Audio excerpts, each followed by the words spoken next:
So, as I've been going through The Lost Hero as part of my podcast, The Best Damn Camp, there's something that I've noticed a lot about the characterization of one character, and something that honestly, as I go through the rest of the Heroes of Olympus books, I continue to notice, and it's something that really sticks out to me.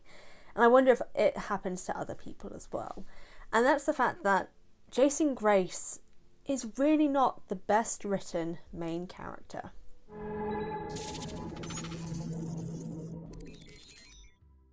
Now, before I get into this week's discussion that I feel people are going to have some thoughts on, I want to give a shout out to today's thumbnail artist, Seth Keel, for the Jason Grace art. It's amazing. I love it. Thank you so much for allowing me to use it. Their information is in the description box, so drop them a follow on Instagram and all that good stuff. Now, the reason why I don't think Jason Grace as a character makes sense as a main character is due to the fact that he doesn't really have a character. But as always, there are 4 things in particular that stick out to me that make, in my opinion, Jason Grace a questionable main character and character as a whole that I want to discuss here today. Number 1, the Amnesia Plotline.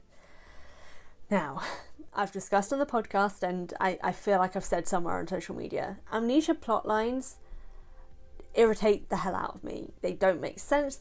In my opinion, they're honestly some pretty lazy writing. It's such a stereotypical trope as well of how to introduce a character, and also, well, not even introduce a character, but introduce a world and other characters and the situation that's going on by giving enough information so the reader can understand. So it's a trope that, in my opinion, is usually done to help introduce a reader into this world, and honestly usually has no effect on the character. The reason why it's more disappointing with Jason Grace, for example, though, is that it ends up just being for the sake and convenience of the plot. Him having no memory except for a few little things that pop in here and there throughout to give hints to the reader. That's the only reason why it exists, is for the reader, and for us to gain further information about him being part of this Roman camp or being a Roman demigod. But even still, the fact that it's only done for plot is in itself the weakness. Because a character's trait that is something that we're introduced to shouldn't really just be there for plot. And Jason as a character just feels there for plot. He doesn't have anything really tying him to the story other than trying to find his memories, him going on the quests, his relationship with his quote-unquote friends don't feel real because of that, because of the amnesia. And that's frustrating. But going into that, to go into number 2, and sort of following on from the previous point, the fact that he has instantaneous friends and relationships and a romantic relationship with someone for reasons.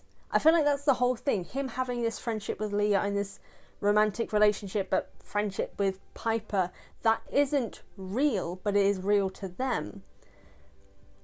Just feels like a way to give a character friends without having to actually give them friends.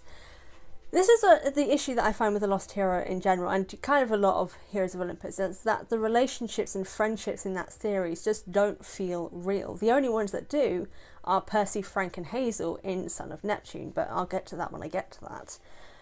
But the relationship between Jason, Leo and Piper just feels hollow. And I feel like the only reason he's given these friendships and given a relationship to the both of them is to try and give him more of a character.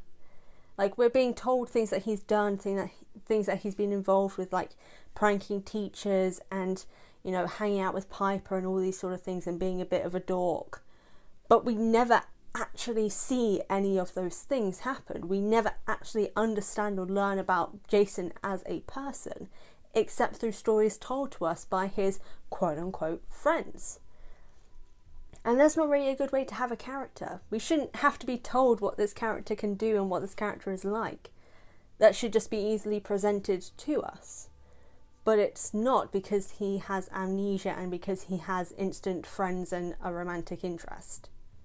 Which then leads into the other issue that I have with Jason Grace as a character, which is number 3.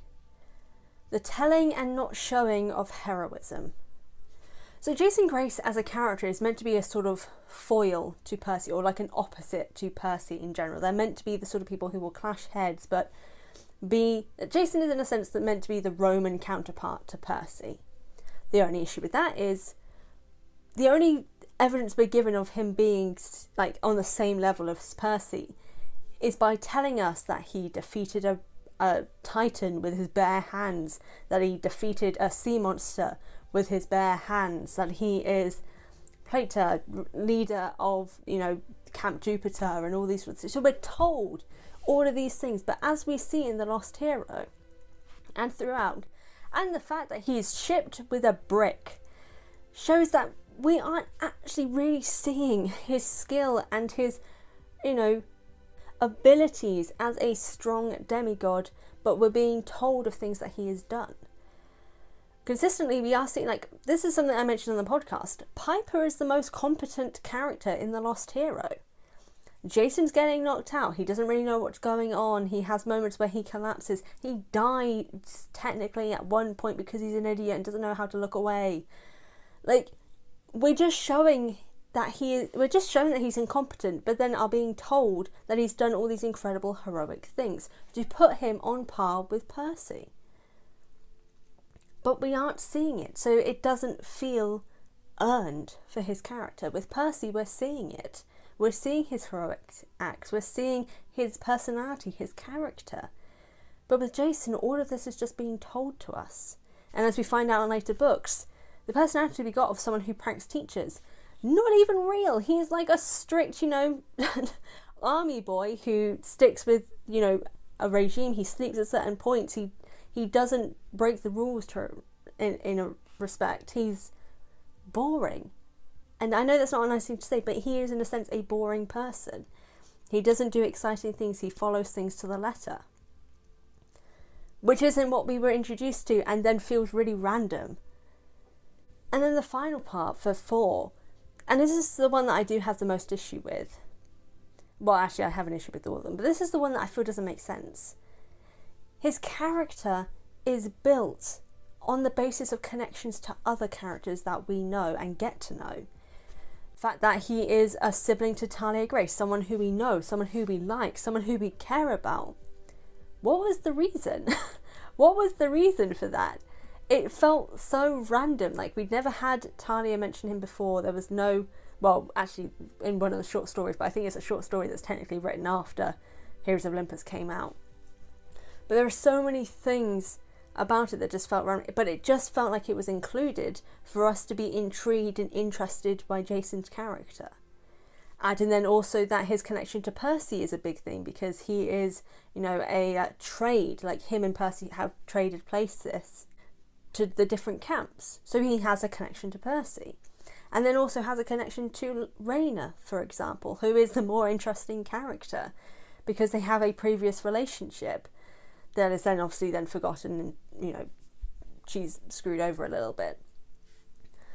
But so much of his character is built on a relation to other characters, ones that we care about a little bit more than we do with him.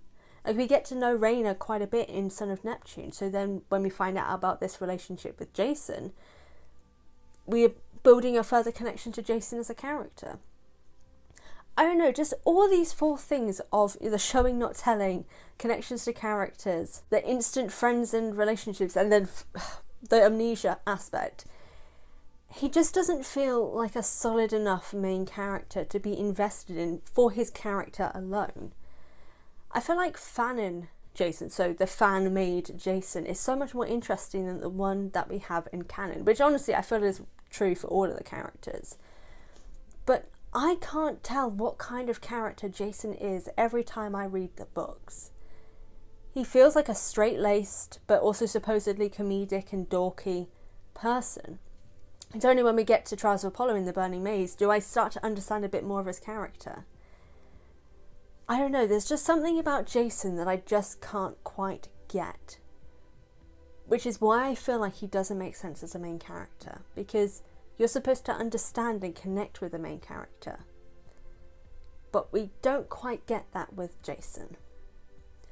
But what do you guys think? What do you think of Jason Grace as a character? Did he make sense to you as a main character? Did he make sense to you as a character in general? Whatever the case, let me know in the comment section down below. I'd love to hear your thoughts on this. And of course, check out my podcast, or linked in the description box, The Best Damn Camp, where I do deeper dives into the series, and I'm going chapters and sections throughout it in timeline order.